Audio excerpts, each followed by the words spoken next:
আজি মোক খুবেই ভাল লাগিছে। হায়াৰ ছেকেণ্ডেৰী মোৰ হায়াৰ ছেকেণ্ডেৰী ফণ্ডত ফাষ্টফুডৰ দোকান আছে। তাৰ পৰা মই সাঁচি থৈছিলোঁ ধন অলপ, খুচুৰা পইচা অলপ। তাৰে মই বহুত দিনৰ আশা আছিলে মোৰ সপোন, আজি সপোনটো অলপ হেৰি হৈছে আৰু। মানে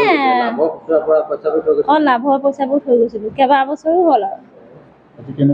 আজি খুবেই ভাল লাগিছে। হোৱা নাই, আগতে কেতিয়াও হোৱা নাই, এইবাৰ প্ৰথম আমাৰ এই ডিলাৰত। খুবেই ভাল লাগিছে। মানুহে ইমান কষ্ট উপাৰ্জিত মানে ধন যেনেকৈ আছে তেনেকেই আনি পিনি আমাৰ ইয়াত আহি জমা দি দিছেহি, আৰু গোটেই সম্পূৰ্ণ খুচুৰা পইচাই বাইকখন কিনি লৈ যাব বিচাৰিছে। হয় হয়, পূৰা হিচাপত লাগি আছে। অলমষ্ট আৰু আধা ঘণ্টা এঘণ্টামান লাগিব হিচাপ কৰি শেষ হ'বলৈ। তাৰপিছত আমি আৰু গাড়ীখন ৰিলিজ কৰি দিম। অঁ।